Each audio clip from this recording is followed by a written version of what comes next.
Video کو like کریں، ہمارے چینل کو سبسکرائب کریں اور بیل آئیکن ضرور پریس کریں۔ قرآن پاک میں اللہ سبحانہ وتعالی کا ارشاد ہے، للہ ملک السماوات والارض یخلق ما یشاء یہب لمن یشاء اناثا ویہب لمن یشاء الذکور او یزوجہم ذکرانا واناثا ویجعل من یشاء عقیما انہ علیم قدیر۔ اللہ زمین اور آسمانوں کی بادشاہی کا مالک ہے، جو کچھ چاہتا ہے پیدا کرتا ہے، جسے چاہتا ہے لڑکیاں دیتا ہے، جسے چاہتا ہے لڑکے دیتا ہے، جسے چاہتا ہے لڑکے اور لڑکیاں ملا جلا کر دیتا ہے، اور جسے چاہتا ہے بانجھ کر دیتا ہے، یعنی اولاد سے محروم کر دیتا ہے۔ وہ سب کچھ جانتا ہے اور ہر چیز پر قادر ہے۔ سورۃ الشورى کی آیت نمبر 49 اور 50 میں نے آپ کے سامنے پڑھی ہے۔ اس آیت سے پتہ چلتا ہے کہ اولاد کا ملنا انسان کے لیے سراسر اللہ کا انعام ہے، اللہ تعالیٰ کی قدرت ہے، اس کا فیصلہ ہے، جس کو جو چاہے دے اور جس سے چاہے وہ روک لے۔ اولاد انسان کے لیے خوشیوں کا باعث ہوتی ہے، انسان کی آنکھوں کی ٹھنڈک ہوتی ہے، انسان کے بڑھاپے کا سہارا ہوتی ہے، انسان کی تنہائیوں میں، انسان کے غموں میں اس کی غمخوار ہوتی ہے۔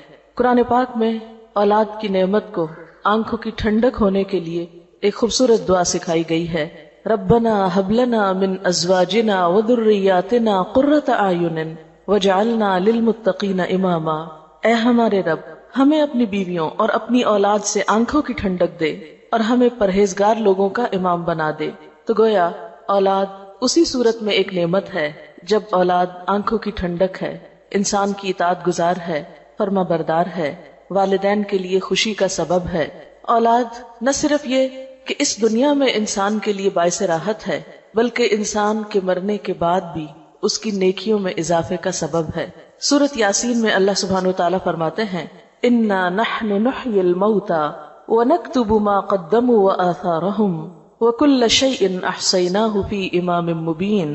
بے شک ہم مردوں کو ضرور زندہ کریں گے، اور ہم لکھ رہے ہیں جو کچھ وہ آگے بھیجتے ہیں اور جو وہ اپنے پیچھے آثار چھوڑ رہے ہیں، اور ہر چیز کو ہم نے ایک کھلی کتاب میں لکھ رکھا ہے۔ تو انسان اپنی زندگی میں جو کچھ کرتا ہے، اپنے ہاتھوں جو کما کے آگے بھیجتا ہے، اس کا بدلہ بھی کل قیامت کے دن پائے گا۔ اور اس کے علاوہ انسان اپنے پیچھے جو نشان یا آثار چھوڑتا ہے، کل قیامت کے دن جا کر ان آثار کا بدلہ بھی پائے گا۔ اپنے پیچھے چھوڑے جانے والے آثار میں سب سے بڑا اثر یا سب سے بڑا نشان خود انسان کی اولاد ہے۔ ایک حدیث میں آتا ہے، رسول اللہ صلی اللہ علیہ وسلم نے فرمایا، جب انسان فوت ہو جاتا ہے تو اس کا اپنا نامہ اعمال بند ہو جاتا ہے، یعنی اب خود عمل کرنے کے قابل نہیں رہتا۔ تین چیزیں ایسی ہیں جو اس کے بعد بھی باقی رہتی ہیں، ان میں نمبر 1 نیک اولاد ہے، یعنی انسان خود عمل نہیں کر سکتا، لیکن نیک اولاد جو اچھے کام کرتی ہے وہ مرنے کے بعد بھی والدین کو فائدہ دیتے ہیں، خصوصاً ان کی دعا۔ تو فرمایا، نیک اولاد جو اپنے والدین کے لیے دعائیں کرتی ہے۔ نمبر 2 صدقہ جاریہ، یعنی اچھے کاموں میں مال کا خرچ کرنا جو مرنے کے بعد بھی انسانیت کی بھلائی اور فلاح کے لیے منصوبے جاری رہیں، یعنی ان منصوبوں میں خرچ کرنا جو انسانیت کی فلاح و بہبود کے ہوں اور انسان کے مرنے کے بعد بھی جن کا سلسلہ جاری رہے۔ اور نمبر 3 وہ علم جس سے فائدہ اٹھایا جائے، یعنی دوسرے انسانوں کی زندگی میں جو روشنی لائے۔ اللہ سبحانہ وتعالی نے ہم سب کو تاکید کی ہے کہ ہم صرف اپنے آج کے لیے کام نہیں کریں، اپنے کل کے لیے بھی کریں۔ ہم صرف اپنی ذات پر توجہ نہ دیں، اپنی اولاد کو بھی قابل توجہ سمجھیں۔ ہمارے لیے صرف ہمارے اپنے اعمال ہی نہیں، ہماری اولاد کے اعمال بھی ہمارے حق میں یا خلاف حجت بن سکتے ہیں۔ جہاں اولاد انسان کے لیے نیکیوں میں اضافے کا سبب ہے، وہاں قیامت کے دن بعض اولاد دشمن کا کردار ادا کرے گی۔ اولاد کو قرآن میں دشمن بھی بتایا گیا ہے کہ ان من ازواجکم و اولادکم فتنہ، تمہاری اولاد اور تمہارا مال جو ہے وہ تمہارے لیے فتنہ ہے۔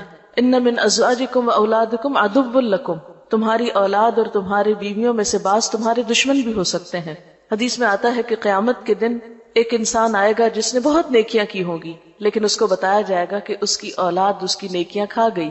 جس طرح دنیا میں انسان کی اولاد کی خامیاں یا بدعمالیاں یا بد کرداریاں والدین کی عزت پر بٹا لگانے والی ہوتی ہیں، اسی طرح قیامت کے دن بھی بعض لوگوں کی اولاد ان کے لیے وبال جان ہوگی۔ تو والدین اور اولاد کا باہم تعلق ایسا ہے جسے آپ ختم نہیں کر سکتے۔ کاٹ نہیں سکتے. یہ خون کا رشتہ ایسا رشتہ ہے کہ جسے اگر بظاہر آپ آنکھ بھی کر دیں تو وہ آپ اپنے سے الگ نہیں کر سکتے، نظروں سے دور کر کے بھی دل سے دور نہیں کر سکتے. تو انسان کی خیر اور بھلائی اسی میں ہے کہ وہ اپنی اولاد کو اپنی زندگی کی سب سے بڑی دولت سمجھے، سب سے بڑی نعمت سمجھے. کیونکہ اولاد جیسی نعمت انسان خرید نہیں سکتا، ادھار نہیں لے سکتا، کہیں سے مانگ کے نہیں لا سکتا. بسا اوقات لوگ اڈاپٹ کرتے ہیں لیکن اس میں اپنی اولاد جیسی تو بات ہی نہیں ہوتی، وہ جذبات اور وہ احساسات ہی نہیں ہوتے، وہ تعلق بنتا ہی نہیں جو خون کے رشتوں کے ساتھ ہوتا ہے.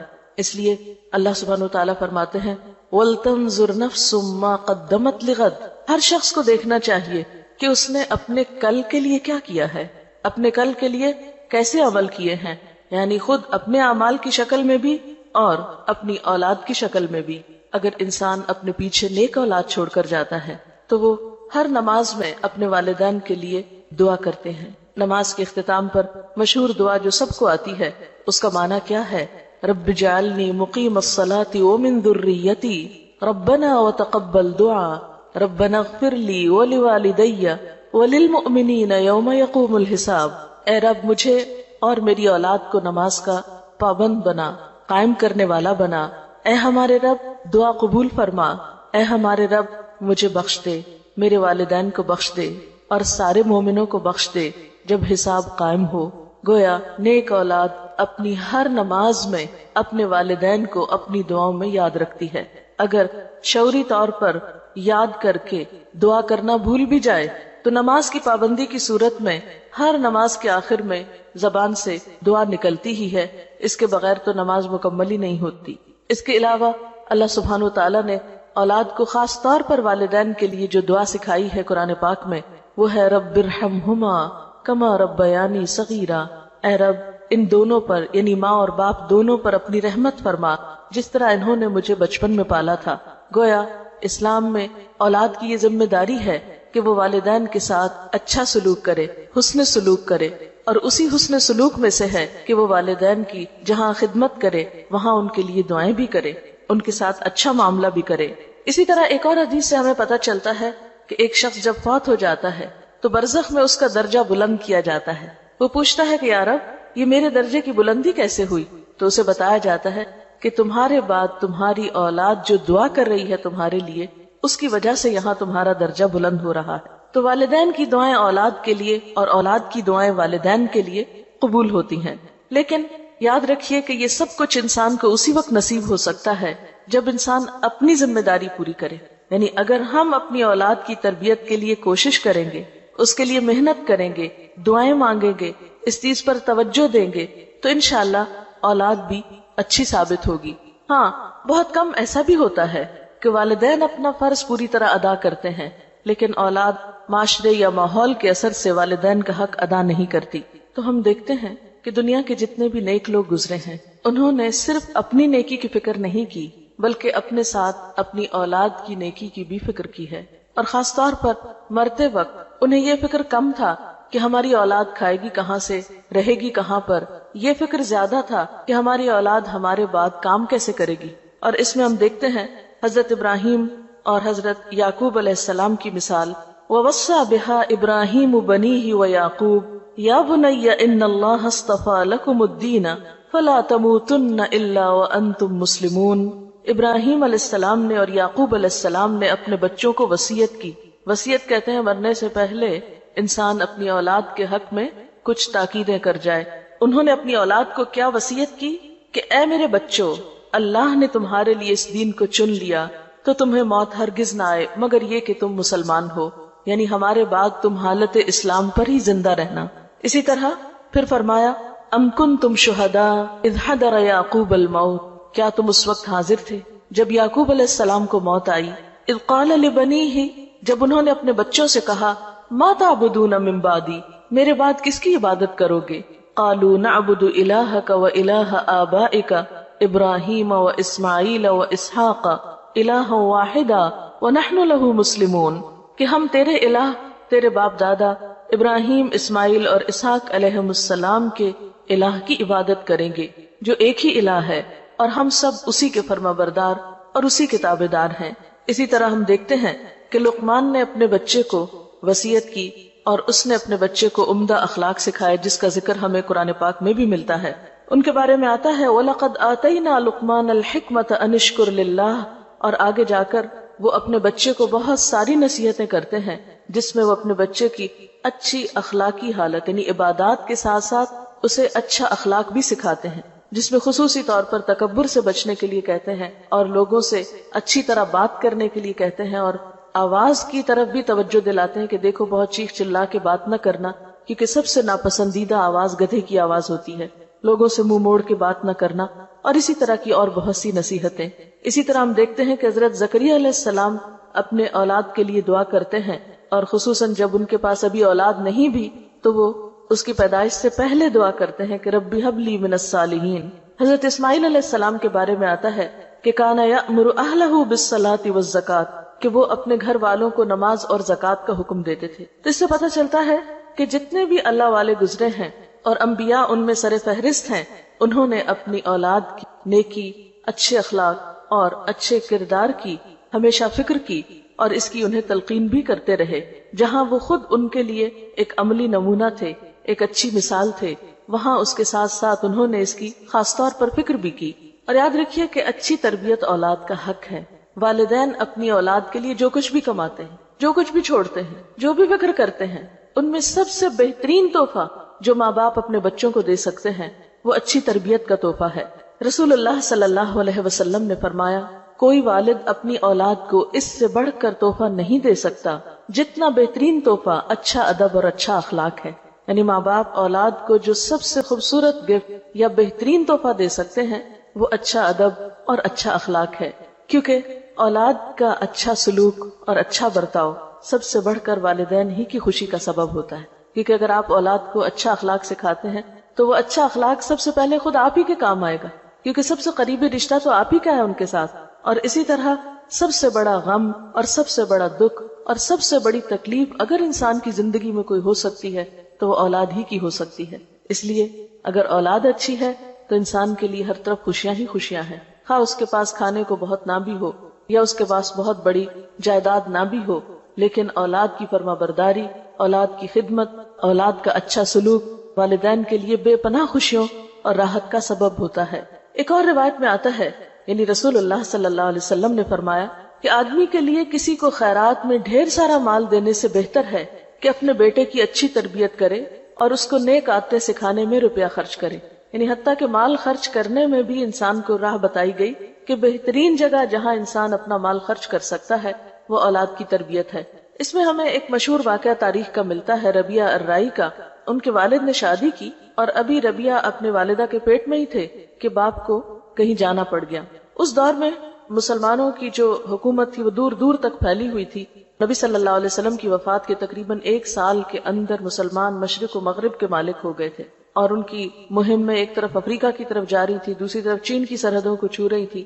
تو ایسے میں جو فوجیں اتنی دور دور جاتی تو وہ سال ہر سال تک واپس نہ آ سکتی تھی. تو ربیعہ کے والد بھی کئی سال کے بعد جب پلٹے تو اپنی بیوی کو جو مال دے کر گئے تھے تو اس کا حساب مانگا اس سے. تو کہنے لگی کہ ابھی تم مسجد سے ہو کر آؤ پھر مجھ سے حساب کرنا، کیونکہ ایک اچھی خاصی رقم وہ چھوڑ کر گئے تھے. تو دیکھا واپس آئے تو کچھ بھی باقی نہیں. پوچھا کہ کہاں ہیں پیسے؟ تو اس نے کہا کہ ابھی ذرا تم مسجد سے ہو کر آؤ. بہرحال وہ مسجد میں گئے تو دیکھا کہ ایک طرف ایک شخص بیٹھا لوگوں کو کچھ سکھا پڑھا رہا ہے اور اس کے ارد گرد لوگوں کا ایک جم غفیر ہے. تو بہت حیران ہوئے کہ یہ شخص کون ہے، یہ نوجوان کون ہے کہ جس کی بات میں اتنا اثر ہے اور جس کے ارد گرد اتنے لوگ ہیں. تو پتہ چلتا ہے کہ یہ انہی کا بیٹا ہے جس کی تعلیم و تربیت پر یعنی باپ کے جانے کے پیچھے ماں نے اس کا سارا مال خرچ کیا اور بہترین توجہ دی. ماؤں کے اندر یہ جذبہ اور یہ کردار کیسے تھا؟ یعنی بعض اوقات ایسا ہوتا ہے کہ تربیت میں ماں تنہا رہ جاتی ہے، یہ ساری ذمہ داری ماں پر آ جاتی ہے. تو ایسے میں جہاں ماں کو یہ فکر ہونی چاہیے کہ اولاد کھائے کہاں سے، وہاں اس بات کی بھی فکر ہونی چاہیے کہ اولاد کی تعلیم و تربیت کیسے ہو. اب یہ ہے کہ تربیت کے ذمہ دار کون ہیں؟ اس میں یاد رکھیے کہ صرف ماں نہیں، باپ بھی ہے، دونوں ہیں. لیکن چونکہ ابتدا میں بچہ ماں کے ساتھ وقت زیادہ گزارتا ہے اس لیے obviously ماں کی ذمہ داری کچھ زیادہ بنتی ہے. ورنہ نبی صلی اللہ علیہ وسلم نے فرمایا کلکم راعٍ وکلکم مسئول عن رعیتہ، تم میں سے ہر شخص نگران ہے، ذمہ دار ہے، رسپانسبل ہے، اور ہر شخص سے اس کی رعایا کے بارے میں یعنی جو اس کے ماتحت لوگ ہیں، جو اس کے ساتھ ہے، ان کے بارے میں اس سے سوال کیا جائے گا. اور اس میں خصوصاً عورت کو بھی مینشن کیا گیا وَالْمَرْأَةُ رَاعِيَةٌ فِي بَيْتِ زَوْجِهَا وَمَسْئُولَةٌ عَنْهَا، اور عورت اپنے شوہر کے گھر میں نگران ہے اور اس سے اس کے بارے میں سوال کیا جائے گا. اور گھر میں سب سے قیمتی ترین چیز جو ہے وہ عورت کے یا ایک شخص کے بچے ہی ہو سکتے ہیں. یعنی گھر کی قیمتی ترین چیزوں میں سب سے قیمتی چیز انسان کی اولاد ہے. اب ہم یہاں یہ دیکھیں گے کہ پھر والدین اپنی اولاد کی تربیت کب شروع کریں اور تربیت کس موقع سے ہونی چاہیے، یعنی کب سے شروع ہونی چاہیے. تو بات یہ ہے کہ تربیت دنیا میں آنے سے پہلے سے شروع ہو جانی چاہیے. یعنی اولاد کی کیئر اور اولاد کو اچھے اخلاق اور اچھے کردار سکھانے کے لیے یہ نہیں کہ جب بچے بڑے ہو جائیں اور شروع میں ہم یہ کہتے رہیں کہ ابھی تو بچے چھوٹے ہیں، جب بڑے ہوں گے تو دیکھا جائے گا. نہیں، بچپن سے ہی یعنی ان کی پیدائش سے پہلے ہی اس بات کی فکر کرنی چاہیے. اور پیدائش کے وقت تو ہر بچہ معصوم ہوتا ہے، جیسے حدیث میں آتا ہے کہ ہر بچہ فطرت پر پیدا ہوتا ہے. یہ اس کے ماں باپ ہوتے ہیں جو اس کو یہودی یا عیسائی یا کچھ اور بنا دیتے ہیں. اب ایک بچہ جو بالکل پاک صاف اور معصوم ہے، ایک صاف کتاب کی طرح ہے، اس کو آپ کیا بناتے ہیں یہ آپ پر ڈیپینڈ کرتا ہے کہ آپ اس کی تربیت کس طرح کرتے ہیں. جیسا کہ پہلے میں نے عرض کیا کہ تربیت کا آغاز یا تربیت کی ابتدا جو ہے وہ پیدائش سے پہلے ہونی چاہیے. لہٰذا ہم دیکھیں گے کہ دوران حمل یعنی ایک بچے کی ولادت سے پہلے ماں کو کیسا کردار ادا کرنا چاہیے. اور اس بات کی جو تحقیق ہے کہ ولادت سے پہلے ہی بچے کے اوپر ماں کے جذبات اور احساسات اور اس کے رویے کے اثرات پڑنا شروع ہو جاتے ہیں، یہ معروف بات ہے اور ایک ثابت شدہ حقیقت ہے. ایک بزرگ کے پاس کوئی خاتون گئی یہ پوچھنے کے لیے کہ میں اپنے بچے کی تربیت کیسے کروں. تو انہوں نے پوچھا کہ بچے کی عمر کیا ہے. تو جب عورت نے بتایا تو کہا کہ تربیت کی عمر تو گزر چکی، اس لیے کہ تربیت تو پیدائش سے پہلے شروع ہوتی ہے. کیونکہ بعض جگہوں پر آتا ہے کہ 3 سال میں بچے کی ابتدائی شخصیت مکمل ہو جاتی ہے، بعض جگہوں پر 5 سال کا ذکر آتا ہے، بعض 7 سال کہتے ہیں.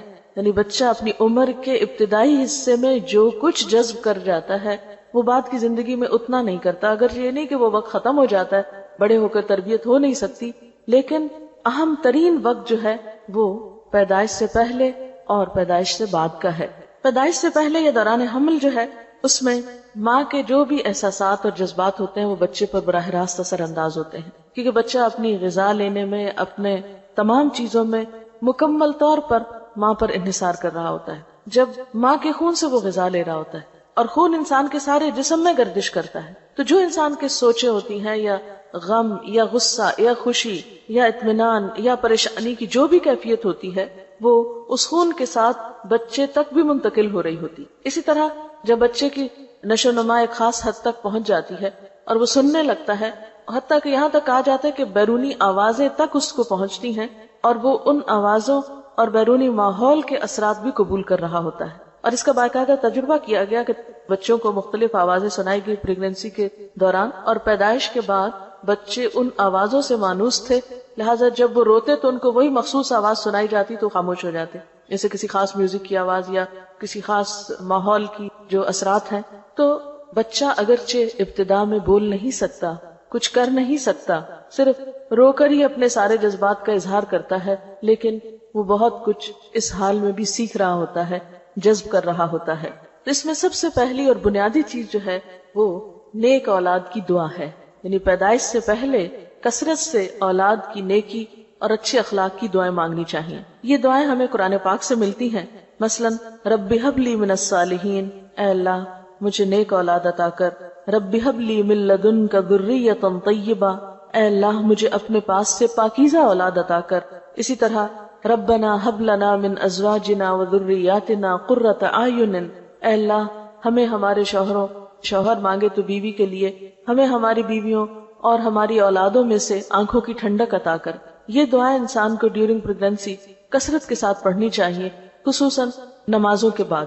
ایسا نہیں کہ کوئی خاص مخصوص وظیفہ ہے کہ کسی ایک کونے میں بیٹھ کے آپ روز 1000 تسبیح پڑھ لیں اور اس کے بعد جو چاہیں کریں.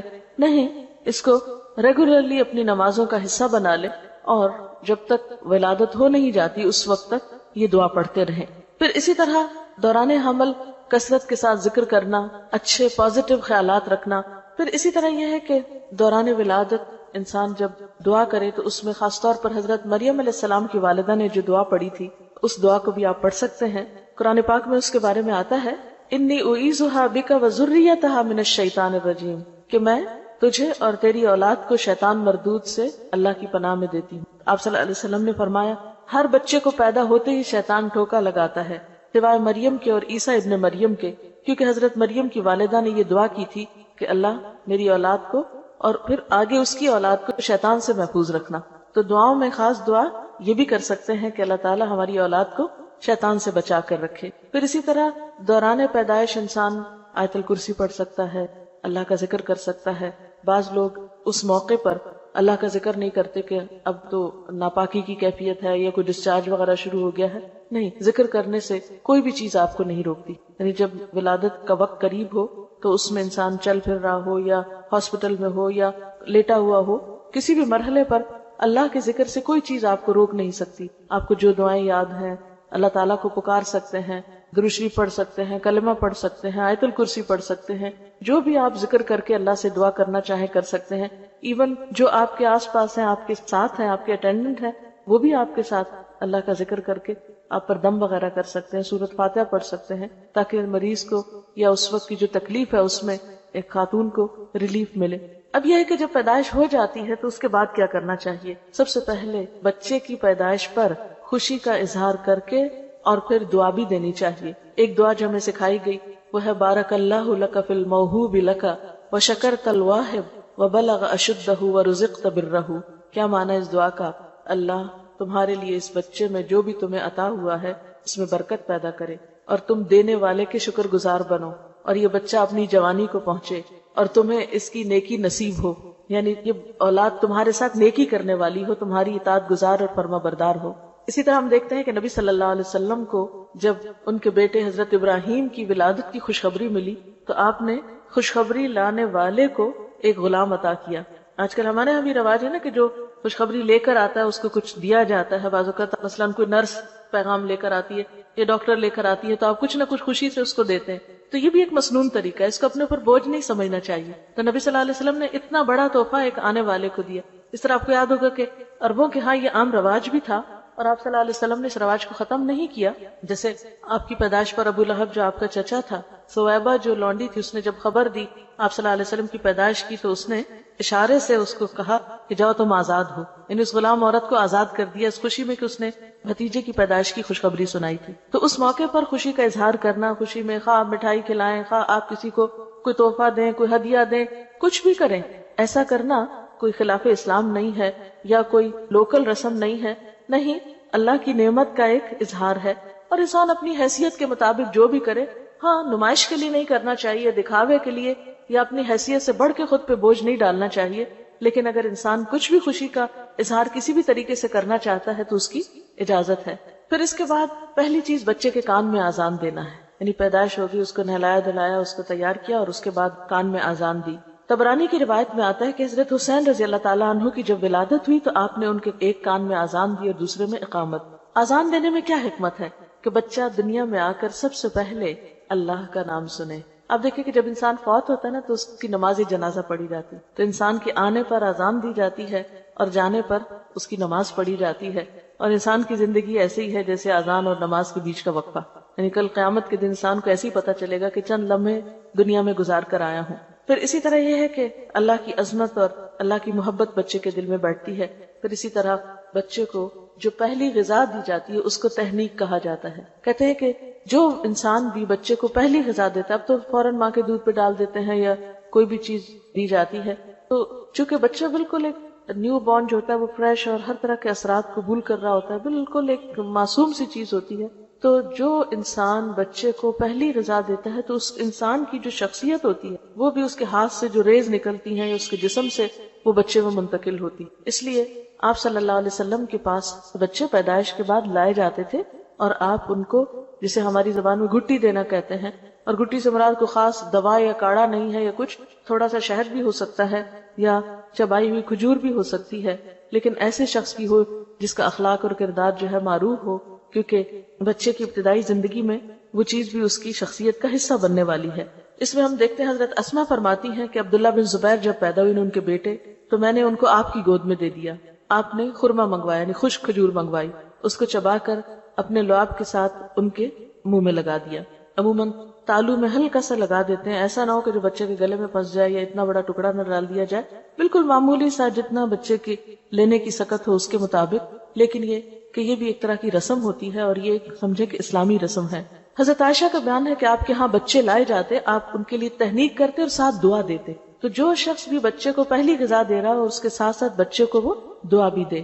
امام احمد بن حنبل کے ہاں بچے کی پیدائش ہوئی تو انہوں نے ایک نیک خاتون کے پاس اپنے بچے کو بھیجا جن کا نام ام علی تھا، اور ان سے اپنے بچے کی تہنیک کروائی۔ اسے بھی پتہ چلتا ہے کہ مرد کے علاوہ عورت بھی یہ کر سکتی، یعنی یہ صرف مرد ہی نہیں کہ کوئی بہت بزرگ ہوں یا اللہ والے ہوں، گھر میں کوئی خاتون بھی ہو سکتی ہیں کوئی اچھے اخلاق اور کردار کی کہ جس کا آپ چاہیں کہ بچے کے اندر اس کی شخصیت کا بھی اثر جائے۔ پھر اس کے بعد یہ ہے کہ بچے کو دودھ پلانا بچے کا حق ہے، یعنی پہلی غذا کے بعد آپ اس کو نارملی سک کروا سکتے ہیں، خواہ دودھ نہ بھی ہو جو کچھ بھی ہو اس میں، لیکن بچے کی ماں کے ساتھ ایک اٹیچمنٹ ہوتی ہے، 9 مہینے وہ ماں کے پیٹ میں رہا ہے، بالکل ایک دم سے ہٹا کے اس کو فیڈرز پہ ڈال دینا بچے کے ساتھ بہت بڑی زیادتی ہے اور ایک جذباتی دھچکا بھی ہے، لہٰذا ماں کو چاہیے کہ وہ اس کو دودھ بھی پلائے۔ قرآن پاک میں اللہ تعالیٰ کا حکم ہے والوالدات یرضعن اولادہن حولین کاملین، مائیں اپنے بچوں کو 2 پورے سال دودھ پلائیں، یہ اس کے لیے حکم ہے لمن اراد ان یتم الرضاع، کہ جو بچے کے دودھ پلانے کا ارادہ رکھتا ہو۔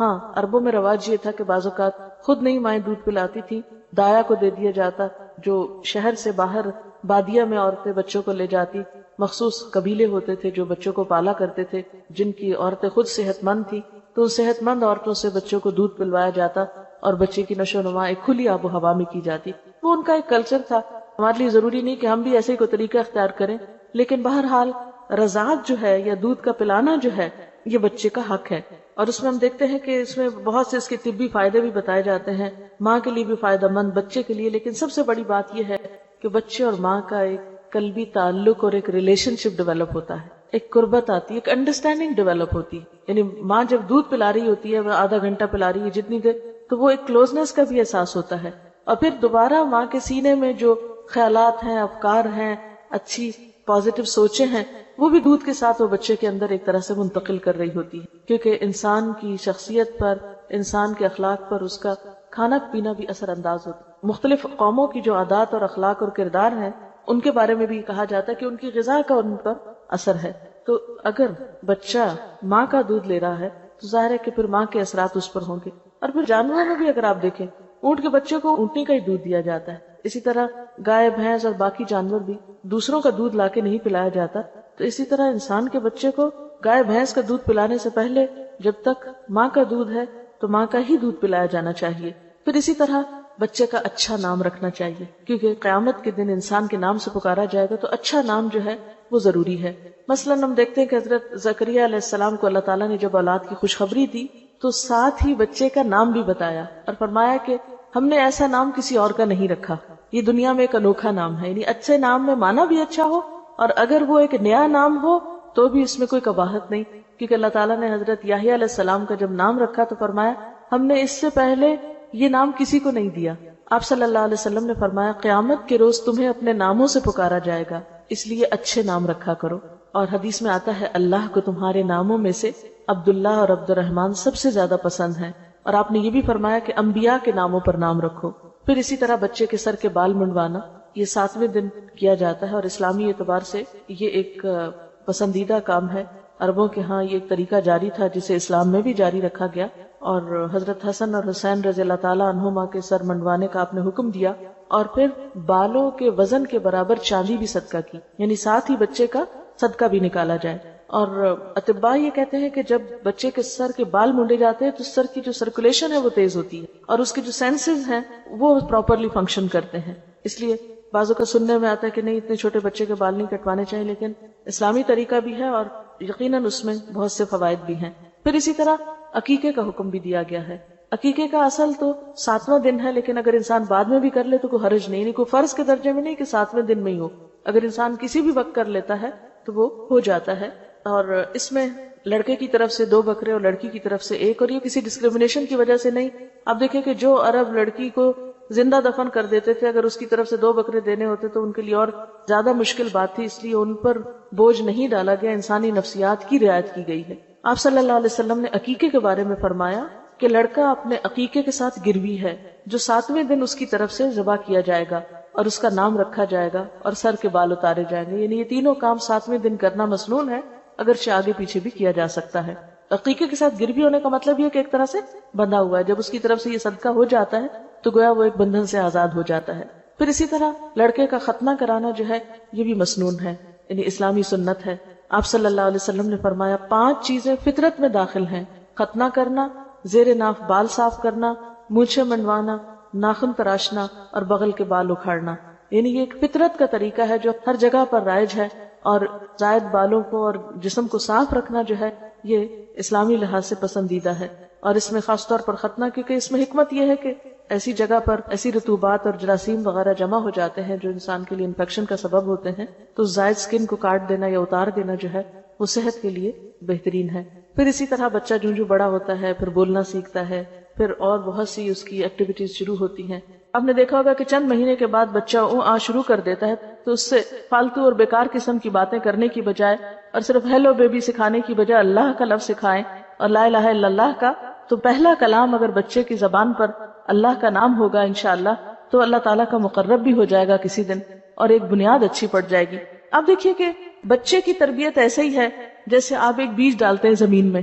جب اس کی ایک چھوٹی سی کمپل نکلتی ہے تو آپ اس کی کیئر کرتے ہیں، روشنی، اس کے پانی، اس کے ماحول، اس کو گرمی سردی سے بچا کر اس کی کیئر کرتے ہیں. اور مالی اس وقت تک اس کی نگہداشت کرتا ہے اس پودے کی جب تک کہ وہ پودا پوری طرح مضبوط نہیں ہو جاتا. اور پھر بھی آپ نے دیکھا ہوگا کہ جس باغ کے اندر کیئر کرنے والا مالی موجود ہو اس باغ کے پودوں کا رنگ ہی کچھ اور ہوتا ہے. اس کا فرق آپ یوں سمجھ سکتے ہیں جیسے ایک جنگل ہوتا ہے اور ایک باغ ہوتا ہے. ایک وہ باغ ہوتا ہے جو خود لگایا جاتا ہے اور ایک جنگل ہے جو خود بخود اگ جاتا ہے. تو وہ بچے جن کی تربیت نہیں ہوتی، جن کی تراش خراش نہیں ہوتی، وہ ایک جنگل کی طرح بڑھتے ہیں. اور اسی طرح وہ بچے جن کی تراش خراش ہوتی ہے، تربیت ہوتی ہے، وہ ایک بہترین مالی کے لگائے ہوئے باغ کی طرح ہوتے ہیں جو ایک ایک پودے کا خیال رکھتا ہے اور اس میں زرد پتے بھی نکالتا ہے اور اس کی ٹرمنگ بھی کرتا ہے، اس کی شاخوں کو فالتو بکھرنے اور پھیلنے سے بھی بچاتا ہے اور خاص شیپ دیتا ہے. اس کو ایک ایک چیز کی فکر ہوتی ہے. تو بالکل تربیت کا عمل بھی ایک طرح سے ایک مالی کے عمل سے ملتا جلتا عمل ہے. اور پھر ہم دیکھتے ہیں کہ بچوں کی تربیت میں یہ نہیں کہ ہم نے شروع میں چند ایک یہ ریچولز کر دی اور ہم فارغ ہو گئے. نہیں، وہ تو زندگی بھر کا ساتھ ہے. جب تک بھی بچہ آپ کے ساتھ ہے آپ یہ کام کرتے چلے جائیں گے. پہلی چیز جو اب اگلے مرحلے پہ شروع ہوتی ہے وہ بولنا ہے. نبی صلی اللہ علیہ وسلم کا طریقہ کیا تھا؟ آپ نے فرمایا کہ جب تمہاری اولاد بولنے لگے تو اس کو لا الہ الا اللہ سکھا دو، پھر مت پرواہ کرو کہ کب مرے، اور جب دودھ کے دانت گر جائیں تو نماز کا حکم دو، یعنی 7 سال کی عمر میں. اسی طرح حدیث میں یہ بھی آتا ہے کہ آپ کے خاندان میں جب کسی بچے کی زبان کھل جاتی تو آپ اس کو سورۃ الفرقان کی دوسری آیت سکھاتے. وہ آیت ہے الذی لہ ملک السماوات والارض ولم یتخذ ولدا ولم یکن لہ شریک فی الملک وخلق کل شیء فقدرہ تقدیرا. وہ خدا جو آسمان اور زمین کی بادشاہی کا مالک ہے، جس نے کسی کو بیٹا نہیں بنایا، جس کے ساتھ بادشاہی میں کوئی شریک نہیں ہے، جس نے ہر چیز کی تخلیق کی اور پھر اس کی موضوع تقدیر مقرر فرمائی. تو نبی صلی اللہ علیہ وسلم اپنے خاندان کے بچوں کو جب بولنے پہ آ جاتے تو سب سے پہلی آیت یہ حفظ کروایا کرتے تھے. پھر اسی طرح ہم دیکھتے ہیں کہ تربیت کے کچھ اور بھی رہنما اصول ہیں. مثلا بچوں کے ساتھ محبت اور شفقت کے ساتھ پیش آنا. آپ صلی اللہ علیہ وسلم نے فرمایا وہ ہم میں سے نہیں جو بچوں کے ساتھ شفقت نہیں کرتا، بچوں کے ساتھ رحمت سے پیش نہیں آتا، اور جو ہمارے بڑوں کی عزت نہیں کرتا. ابتدائی سالوں میں خاص طور پر بچے کے ساتھ محبت اور شفقت کا سلوک کرنا چاہیے. اس میں خصوصاً میں ماؤں سے یہ کہنا چاہوں گی کہ بچے بعض اوقات تنگ کرتے ہیں. مثلا چھوٹے بچے جب دانت نکال رہے ہوتے ہیں تو ماؤں کے جسم کو چبانا شروع کر دیتے ہیں، یا بعض اوقات بال کھینچتے ہیں، یا بعض اوقات روتے ہیں، تنگ کرتے ہیں، سر مارتے ہیں، بہت سی تکلیفیں دیتے ہیں بچے بچپن میں بھی. ایسے تمام مواقع پر صبر سے کام لینا اور خوشی کے ساتھ اور خندہ پیشانی کے ساتھ ان چیزوں کو برداشت کرنا ضروری ہے. بعض مائیں بے حوصلہ ہو کر بچے کو چھوٹی سی عمر میں مارنے لگتی ہیں، بعض اوقات ہاتھ دباتی ہیں، بعض اوقات دھکا دے دیتی ہیں، بعض اوقات چیخنے لگتی ہیں. یہ چیزیں بچے کی تربیت پر ایک نیگیٹو اثر ڈالتی ہیں. ان سے پرہیز کرنا چاہیے. دیکھیں ماں کے 3 درجے کیوں زیادہ ہیں؟ اسی وجہ سے کہ ماں تکلیفیں زیادہ اٹھاتی ہے تربیت میں اور اس کی اپ برنگنگ میں. آپ صلی اللہ علیہ وسلم ہمیشہ بچوں کے ساتھ پیار اور محبت کا برتاؤ کرتے تھے. اور حضرت حسن کے بارے میں آتا ہے کہ ان کو پیار سے جب اٹھاتے تو اپنی زبان کی سرخی نکال کے دکھاتے. یعنی بعض اوقات ہم بچوں سے لاڈ کرتے ہیں نا، تب آپ دیکھیں آپ اللہ کے پیغمبر ہیں، اتنا بڑا مقام اور مرتبہ ہے. تو بعض اوقات گھر کے بزرگ بہت ایک مصنوعی سا رویہ بچوں کے ساتھ رکھتے ہیں بزرگی کا، کہ نہیں بس ایک روب کے ساتھ بچے کے ساتھ بات کر، نہیں، اللہ کے رسول صلی اللہ علیہ وسلم سے بڑھ کر بڑا مرتبہ کس کا ہو سکتا ہے؟ ایک اور صحابی ہے محمود بن ربی، وہ کہتے ہیں کہ میری عمر 5 سال تھی، آپ صلی اللہ علیہ وسلم نے کنویں سے پانی کا ڈول نکالا، منہ میں کلی بھری اور میرے منہ پہ پھار پھینکی، یعنی بچوں کے ساتھ بچوں جیسی شرارت کرنا۔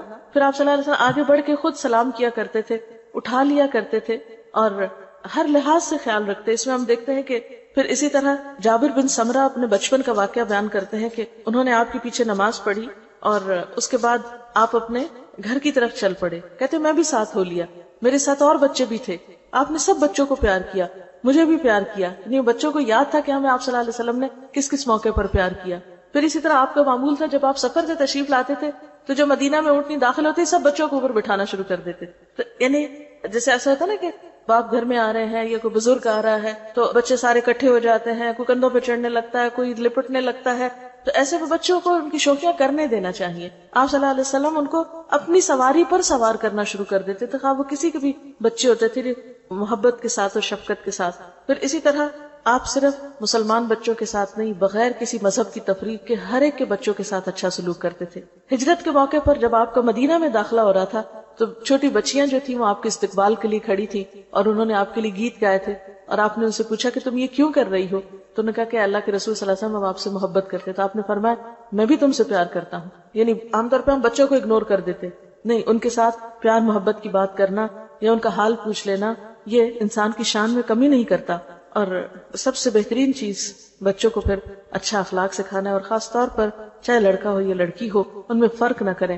آپ نے فرمایا خاص طور پر کچھ دینے کے معاملے میں بچوں میں فرق نہ کرو، اس سے ان کی شخصیت پر منفی اثرات پڑتے ہیں، اور خصوصاً ابتدائی زندگی میں پہلے 7 سال تو زیادہ سے زیادہ شفقت اور محبت ہی کا سلوک کرنا چاہیے۔ اقرا بن حابس کے بارے میں آتا ہے کہ وہ آپ صلی اللہ علیہ وسلم کے پاس آئے اور آپ اس وقت حضرت حسن کو گود میں بٹھا کر پیار کر رہے تھے، تو اقرا کو دیکھ کر بہت تعجب ہوا، بولے اے اللہ کے رسول صلی اللہ علیہ وسلم آپ بھی بچوں کو پیار کرتے ہیں؟ کیونکہ ان کے ہاں کیا تھا کہ جو شخص جتنا روب والا ہو وہ بچوں کو بس صرف ٹیڑھی آنکھ سے ہی دیکھے اور ڈرائے رکھے اور اٹھائے نہیں۔ بچوں کو اٹھانا شاید کوئی کمزوری کی علامت ہے، اور کہنے لگا کہ میرے تو 10 بچے ہیں لیکن میں نے کبھی کسی کو بھی پیار نہیں کیا۔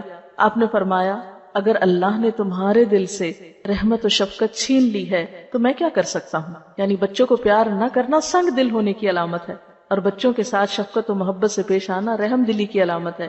پھر اسی طرح بچوں کو اچھا اخلاق سکھانا، نبی صلی اللہ علیہ وسلم نے فرمایا اپنی اولاد کی عزت کرو، یعنی بچوں کی بھی بے عزتی نہیں کرنی چاہیے، ان کو تان و تشنی نہیں کرنی چاہیے، ان کو برے ناموں سے نہیں پکارنا چاہیے، ان کا مذاق نہیں اڑانا چاہیے، بلکہ اس کے برعکس بچوں کے ساتھ بھی عزت کا معاملہ کرنا چاہیے، کیونکہ ان کی بھی عزت نفس ہوتی ہے، اگر بار بار مجروح ہوگی تو ماں باپ کے دشمن ہو جائیں گے۔ ان کے آداب بہتر بناؤ، اس لیے کہ تمہاری اولاد تمہارے لیے اللہ کا ہدیہ ہے، یعنی اولاد ایک طرح سے تحفہ ہے تمہارے لیے، لہٰذا اس تحفے کی قدردانی کرو۔ پھر اسی طرح اگر ایک سے زائد بچے ہوں تو بچوں کے درمیان مساوات کرنے کا حکم دیا۔ آپ صلی اللہ علیہ وسلم نے فرمایا سووا بین اولادکم فی العطیہ لو کنت مفضلا احدا لفضلت النساء، تم بچوں کو کچھ دینے میں برابری کرو، اگر میں کسی کو زیادہ دے سکتا تو بیٹیوں کو زیادہ دیتا، لیکن یہ ہے کہ بیٹے ہوں یا بیٹیاں جب بھی ان کے لیے کچھ خریدیں یا جب بھی ان کو کچھ دینے لگیں تو سب کے ساتھ برابری کریں۔ بعض اوقات ایسا ہوتا ہے کہ کوئی ایک بچہ اپنی فرما برداری اچھے اخلاق کی وجہ سے والدین کا زیادہ پسندیدہ ہو جاتا ہے، یا چھوٹا بچہ جو ہوتا ہے وہ عموماً ماں باپ کو زیادہ پیار ہوتا ہے، یا بعض اوقات بڑا بچہ جو ہوتا ہے وہ زیادہ توجہ لے جاتا ہے، لیکن اپنے دلی جذبات اور اپنی توجہ کو ایک طرف رکھتے ہوئے دینے دلانے کے معاملے میں برابری کرنی چاہیے۔ محبت میں تو بسا اوقات برابری نہیں ہو سکتی کیونکہ انسان کے جذبات ہر ایک کے لیے مختلف ہوتے ہیں اور وہ انسان کے بس کی بات بھی نہیں ہوتی، لیکن اس کا اظہار کرنے میں بھی اعتدال سے کام لینا چاہیے، کیونکہ بعض اوقات ماں باپ ایک بچے کی تعریف دوسرے بچے کے سامنے اتنی زیادہ کرتے کہ دوسرے بچے احساس کمتری میں مبتلا ہو جاتے ہیں، یا یہ کہ وہ ماں باپ سے دور ہونے لگتے ہیں کہ ماں باپ کو ہم سے تو محبت ہے ہی نہیں۔ ایسا نہیں کرنا چاہیے، سب بچوں سے یکساں سلوک کرنا چاہیے، اور اگر کوئی بچہ بدتمیز بھی ہو یا اس کے اندر کوئی ایسی چیز بھی ہو تو صبر کے ساتھ درگزر کرنا چاہیے اور اس کو دوسروں سے زیادہ توجہ دینی چاہیے، حتیٰ کہ وہ اور زیادہ قریب آ جائے اور اعتماد کرنے لگے ماں باپ پر۔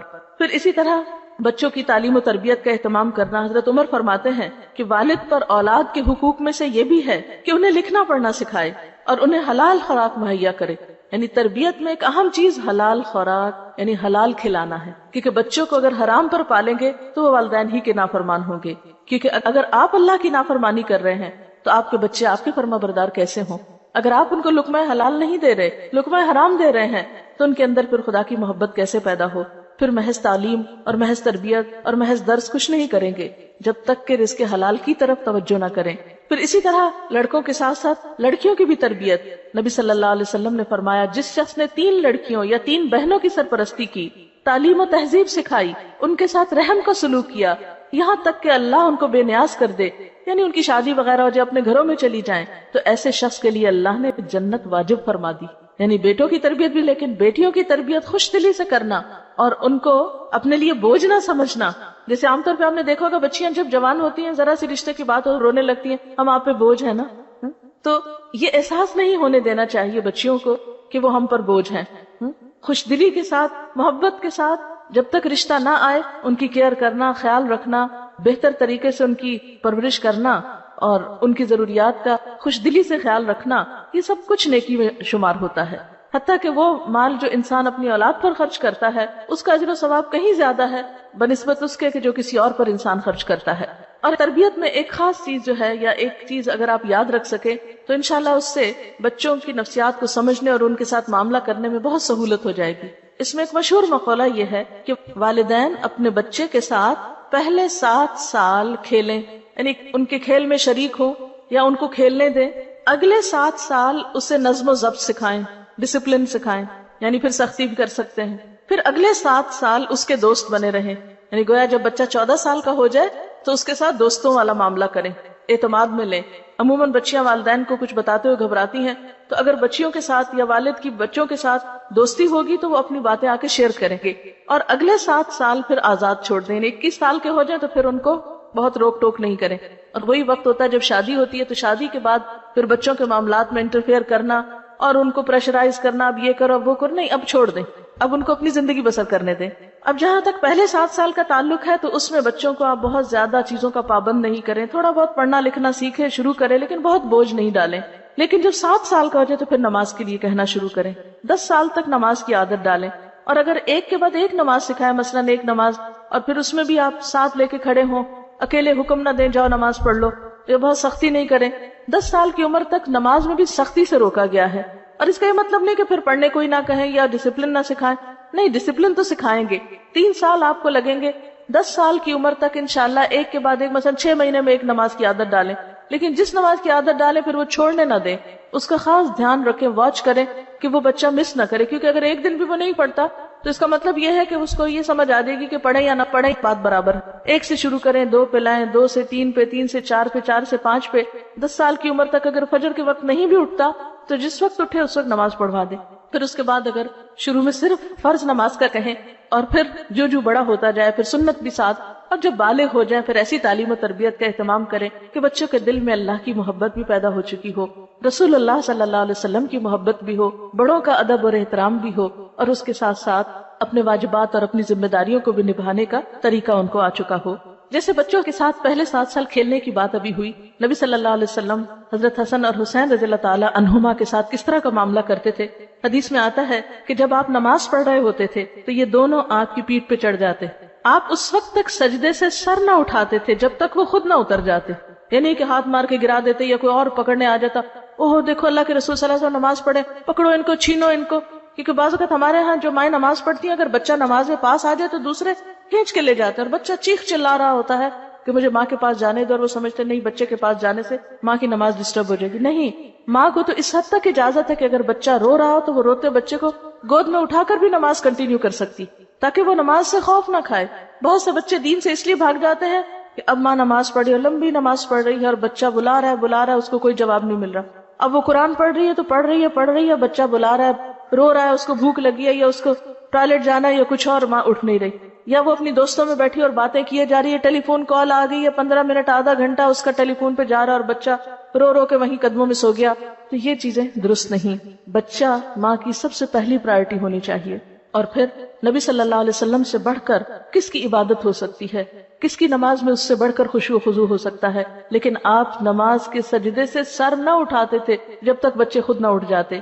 بعض اوقات کسی بچے کے رونے کی آواز آتی تو آپ نماز مختصر کر دیتے تھے، لمبی نماز نہیں پڑھاتے تھے، یعنی جماعت کے ساتھ۔ اسی طرح حضرت امامہ جو آپ کی نواسی تھی، حضرت زینب کی بیٹی، ان کے بارے میں آتا ہے کہ آپ صلی اللہ علیہ وسلم بعض اوقات ان کو کندھے پر بٹھا کے نماز شروع کر دیتے، یعنی قیام میں کندھے پہ بٹھا لیتے تھے، یعنی صرف لڑکوں کو نہیں، اگر چھوٹی بچی بھی ہے تو مرد کی نماز میں کوئی خلل نہیں ہے اس سے. اور وہ آپ کے ڈائریکٹ اپنے بچے نہیں تھے، بیٹی کے بچے تھے، نواسے تھے، لیکن اس کے باوجود بھی آپ ان کے ساتھ محبت و شفقت کا معاملہ کرتے حتیٰ کہ نمازوں کے دوران بھی. پھر اسی طرح بچوں کو ڈرانے دھمکانے سے پرہیز کرنا چاہیے. عام طور پہ مائیں جب کوئی بات بچے نہ مانے تو وہ بلی آ جائے گی، وہ کتا آ جائے گا، وہ جن آ گیا، وہ فلاں آ گیا. بچے تو بچے ہوتے ہیں، ان کو خوف اور محبت کا نہیں پتا ہوتا، یہ ماں باپ ہی ان کے دلوں میں ڈالتے ہیں. تو بچوں کو بزدل نہ بنائیں چھوٹی چھوٹی چیزوں سے ڈرا کر، اور پھر یہ کہ خاص طور پر جھوٹ بول کر کہ کوئی چیز ایسی ہو نا جس سے ڈرا کے آپ بچے کو کوئی بات منوا رہے ہوں، کیونکہ نبی صلی اللہ علیہ وسلم نے بچوں کے ساتھ بھی جھوٹ بولنے سے منع فرمایا ہے. ایک صحابی کے بارے میں آتا ہے کہ انہوں نے آپ کی موجودگی میں بچے کو بلایا کہ ادھر آؤ میں کچھ دیتی ہوں. آپ نے فرمایا کیا دینا ہے تم؟ کچھ نے کہا کچھ بچے کو کھانے کی چیز دینی. آپ نے فرمایا اگر تم نے بچے کو بلا کر یہ چیز نہ دی ہوتی تو تمہارے حق میں تمہارے اعمالنامے میں جھوٹ لکھا جاتا. اسی لیے بچوں کے ساتھ جھوٹے وعدے نہیں کرنے چاہیے. اچھا تم یہ کرو تو تم کو یہ لے کر دیں گے، وہ بچہ کام کر لے اور اس کے بعد آپ اپنے وعدے سے مکر جائیں. یا تو آپ اتنے لمبے چوڑے وعدے کریں ہی نہ، کیونکہ بچے بعض اوقات مطالبے کرتے ہیں، اچھا ہم یہ کریں، آپ یہ کریں گے ہمارے ساتھ، تو آپ صاف کہتے ہیں یہ نہیں ہوگا. ڈسپلن اسی چیز کا نام ہے، جو کرنا ہے وہ بتا دیں یہ ہو سکتا ہے، اور جو نہیں کرنا وہ نہیں ہو سکتا. پھر اسی طرح بعض اوقات مائیں بچوں کے بارے میں ان کے سامنے ان کی موجودگی میں تبصرہ شروع کر دیتی ہیں. باپ کے گھر داخل ہوتے ہی بچوں کی شکایتیں اللہ اعلان ہونے لگتی ہیں، یا بعض اوقات اپنی دوستوں سے ڈسکس کر رہی ہوتی ہیں اور بچوں کے سامنے ہی. یہ چیزیں بچے کی عزت نفس کو مجروح کرتی ہیں. ہم بعض اوقات سوچتے ہیں تو بچہ ہی، اس کو کیا خبر. نہیں، بچے کو بہت پتا ہوتا ہے، اور آج کے بچے تو شاید ہم سے بھی زیادہ ذہنی طور پر ان کا IQ لیول جو ہے وہ بہتر ہے. اور ڈسپلن سکھانے میں یہ بات نہیں ہے کہ اس کی ہر جائز ناجائز خواہش پوری کر دیں یا ضد پوری کر دیں.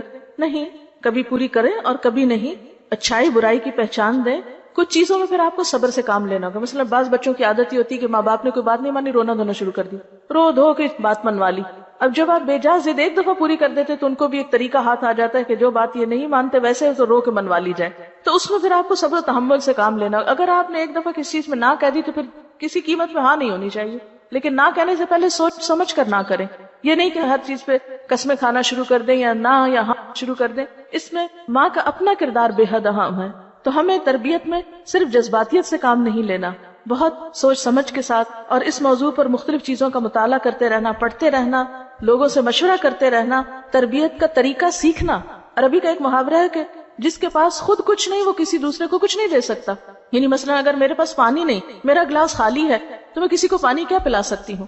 اگر میرا ظرف خالی ہے، میرا سینہ خود اللہ کی محبت سے خالی ہے، میری عقل خود دین کے علم سے آری ہے، اللہ کی محبت اور دین کا علم کہاں سے سکھا سکتی ہوں؟ اس لیے ماں کا پڑھا لکھا ہونا، ماں کو مسلسل سیکھتے رہنے کی ضرورت ہوتی ہے. یعنی کہ ایک پڑھی لکھی ماں جو ہے پڑھی لکھی جنریشن لائے گی. اس لیے بچیوں کی تعلیم جو ہے وہ تو لڑکوں سے بھی زیادہ اہم ہے. لیکن آج ہم تعلیم کا مطلب سمجھتے ہیں کہ کچھ پڑھ لکھ کر انسان کو نوکری کر لے، کچھ کمائی کر لے. نہیں، اس کے لیے تو ہنر ہوتا ہے. اسلام میں تعلیم و تربیت انسان کو انسان بنانے کے لیے ہوتی ہے، انسان کی عقل اور روح اور جذبات کی بہترین نشو و نما کے لیے ہوتی ہے. پھر اسی طرح بعض اوقات بچوں کو مارنے کی ضرورت بھی پڑتی ہے. اگرچہ 10 سال کی عمر میں مارنے کی اجازت ہے، لیکن اس کی بھی کچھ شرائط ہیں. ایک تو یہ کہ شدید غصے کی حالت میں نہیں مارنا چاہیے. پھر اسی طرح 10 سال کی عمر سے پہلے نہ مارا جائے. پھر اسی طرح چہرے اور سینے اور پیٹ پہ نہیں مارنا چاہیے. پھر اسی طرح 3 ضربوں سے زائد نہیں لگانی چاہیے. ایسی ضرب نہیں جس سے نشان پڑ جائے بچے پہ. اور اگر کبھی ایسی ضرورت پڑے تو تنہائی میں بچے کے ساتھ آپ ایک آدھ لگا سکتے ہیں. لیکن لوگوں کے بیچ میں بیٹھے بیٹھے ادھر سے دھپ مارا، ادھر سے ہاتھ مروڑے، ادھر سے کان کھینچے، ادھر سے بال کھینچے، ادھر سے دھکا دے دیا، یہ سب بہت ہی زیادتی کی باتیں ہیں. یہ تربیت کے لیے سخت نقصان دہ ہے، کیونکہ جس کی آپ عزت نہیں کر رہے اس کی آپ تربیت کر ہی نہیں سکتے. تربیت کرنے کے لیے بھی دوسرے کو اعتماد میں لینا اور اس کو عزت دینا بے حد ضروری ہے. اور اس میں صرف ڈانٹ ڈپٹ یا صرف اصول قاعدے ہی نہیں چلیں گے، اس میں سٹوری ٹیلنگ جو بے حد اہم ہے. انبیاء علیہ السلام کے قصوں سے شروع کریں، صحابہ کرام کے قصے سنائیں، اور دنیا کے بڑے بڑے انسانوں کے قصے جنہوں نے دنیا میں کچھ بڑے بڑے کام کیے، تاکہ بچوں کے سامنے اچھے رول ماڈلز آئیں، ان کو بھی محنت کا شوق پیدا ہو. پھر اسی طرح یہ ہے کہ بچوں کو بہت زیادہ ناز و نہم کا عادی نہیں بنانا چاہیے، کیونکہ یہ بچوں کی اپنی ہی زندگی کے لیے نقصان دہ ہو جاتا ہے. اس میں بچوں کو اپنے ہاتھ سے کام کرنے کی عادت، اور اسی طرح خصوصاً نیکی کے کام کی عادت، اس میں ان کے ہاتھ سے صدقہ بھی کروایا کیجیے. ضرورت مند رشتہ داروں کو دلوانا، بڑوں کو گھر میں عزت دینا. کھانے کا وقت ہے تو یہ نہیں بچوں کو ہمیشہ اہمیت دیں اور کہ بچے ہے نا پہلے کھا لیں. نہیں، بڑوں سے شروع کریں، وہ بڑوں کو اہمیت دیں، بڑوں کو جگہ دیں، بڑوں کے لیے کھڑے ہوں، بڑوں کی عزت کریں. یہ سب کچھ ماں سکھائے گی بچے کو. اگر بچوں میں کچھ کھٹ پٹ ہوگی تو ہر ماں جا کے اپنے بچے کی حمایت کرنا شروع کر دی گئی، یہ جاننے کی کوشش نہیں کرتی کہ ہو سکتا ہے کہ قصور اس کے بچے کا ہو. تو ہمیشہ عدل و انصاف سے کام لینا چاہیے، اپنے بچوں کے درمیان بھی اور اپنے بچوں اور رشتہ داروں کے بچوں میں بھی اگر کوئی کھٹ پٹ ہو جائے. اسی طرح حکمت و دانش سے کام لینا ہوگا. پھر اسی طرح بعض اوقات نبی صلی اللہ علیہ وسلم کا طریقہ یہ تھا کہ وہ سوال و جواب کے انداز میں تربیت کیا کرتے تھے، کہ بچے زندگی کے مختلف مواقع پر مختلف چیزوں کے بارے میں جاننا چاہتے ہوتے، اور والدین سے زیادہ ہمدرد اور رہنما کوئی نہیں ہو سکتا. لیکن اگر کسی وقت آپ سمجھیں کہ آپ اپنے بچے کے ساتھ بہتر کمیونیکیشن نہیں کر سکتے، آپ کسی اچھے انسان کی بھی مدد لے سکتے ہیں کہ جو آپ کے بچے کے ساتھ اچھی کمیونیکیشن کر سکے. عام طور پر پہلے جب فیملی سسٹم ہوتے تھے یا خاندانی نظام مضبوط تھا تو ہم نے دیکھا ہوگا کہ بچوں کی تربیت صرف ماں نہیں کرتی تھی، دادی کا بھی حصہ ہوتا تھا، نانا نانی کا بھی حصہ ہوتا تھا. آپ کو اپنے بچپن یاد ہوں گے جو خواتین ہیں بڑی، کہ بعض اوقات باقاعدہ پلان کے تحت آپ رشتہ داروں کے گھر جاتے تھے، وہ آپ کے گھر چھٹیاں گزارنے آتے تھے اور اس طرح خاندان قریب آتے تھے. اب جب سے ہر شخص مصروف ہو گیا ہے، رشتہ داروں کا بھی آپس میں آنا جانا، ایک دوسرے کے گھر جا کے رہنا، باہم جذبات کو شیئر کرنا، یہ سب چیزیں ختم ہوتی چلی جا رہی، لہٰذا خود غرضی کا عنصر بڑھتا چلا جا رہا ہے. تو جب ہم بچوں کو خود غرضی پہ پالتے ہیں تو پھر بڑے ہو کر وہ ہماری پرواہ کرنا بھی بھول جاتے ہیں. عام طور پہ مائیں جب بچوں کو کھانا کھلا رہی ہوتی کہتی تم کھا لو ورنہ وہ کھا لے گا، تو جب وہ کھا لے گا کا خوف دلا دیتے ہیں بچے کو اور وہ سے بچا کے سب کچھ رکھتے ہیں، تو پھر بڑے ہو کر بچوں کے دلوں میں وسعت کہاں سے آئے گی، وہ دوسروں کے ساتھ شیئر کس طرح کر سکیں گے. لہٰذا اگر آپ چاہتے ہیں کہ آپ کے بچے کی اچھی تربیت ہو تو صرف خود اکیلے نہیں، اپنے خاندان کو ساتھ لے کر آپ کو چلنا ہوگا، کیونکہ ان کا آپ کے بچوں پر اثر ہوگا اور آپ کے بچے ان کو آئیڈیالائز کریں گے. اور اگر کہیں ایسا موقع نہ ہو تو اچھے دوست اور اچھے لوگوں کے ساتھ دوستی جو ہے وہ بھی بچوں پر اثر انداز ہوتی ہے. ایسے لوگوں کے گھروں میں جانا کہ جن کے بچے خود تربیت یافتہ ہوں، بچے ان سے بہت کچھ سیکھ رہے ہوتے ہیں. پھر اسی طرح اسکول میں جو کچھ کر رہے ہوتے ہیں اس کی خیر خبر رکھنا، اور پھر خصوصی طور پر جو جذبات کے اظہار میں ڈسپلن قائم کرنا، یہ بے حد ضروری ہے. بعض اوقات بچے چھوٹی چھوٹی باتوں پر آسمان سر پہ اٹھا لیتے، چیخنا چلانا، چھوٹی چھوٹی باتوں پر لڑائی جھگڑا کرنا، دوسروں سے لڑنا جھگڑنا، مار پٹائی، اس طرح کی عادتیں بچوں میں ڈیولپ ہونے لگتی ہیں. تو ان چیزوں کو بھی روکنے کی ضرورت ہے. اسی طرح زیادہ ہنسی، زیادہ رونا، زیادہ چیخنا چلانا، زیادتی جو ہے ان کی شخصیت میں وہ نقصان دہ ہے.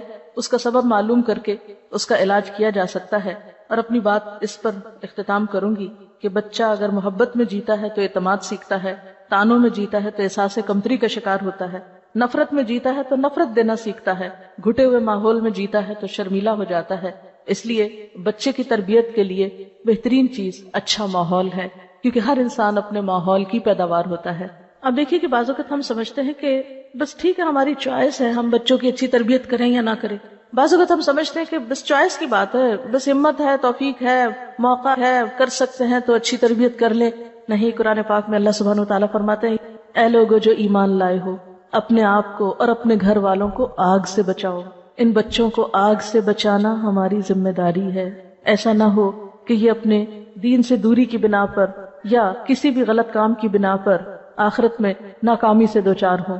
ہمارے دلوں کو چین کیسے آ سکتا ہے اگر ہمارے بچے کامیاب نہ ہوں؟ دنیا میں بھی ناکام ہو تو تکلیف ہوتی ہے، اور آخرت کی ناکامی تو بہت ناکامی ہے. اللہ تعالیٰ سے دعا ہے کہ وہ ہمیں اپنی ذمہ داری کو بہترین طریقے پر ادا کرنے کی توفیق عطا فرمائے، تاکہ ہماری اولاد ہمارے لیے صدقہ جاریہ ہو اور ہمارے لیے دنیا میں بھی آنکھوں کی ٹھنڈک اور ہماری آخرت میں بھی ہمارے اعمال میں اور ہمارے درجات میں اضافے کے سبب بنے. وآخر دعوانا ان الحمد للہ رب العالمین. سبحانک اللہم وبحمدک نشہد ان لا الہ الا انت نستغفرک ونتوب الیک. والسلام علیکم ورحمۃ اللہ وبرکاتہ.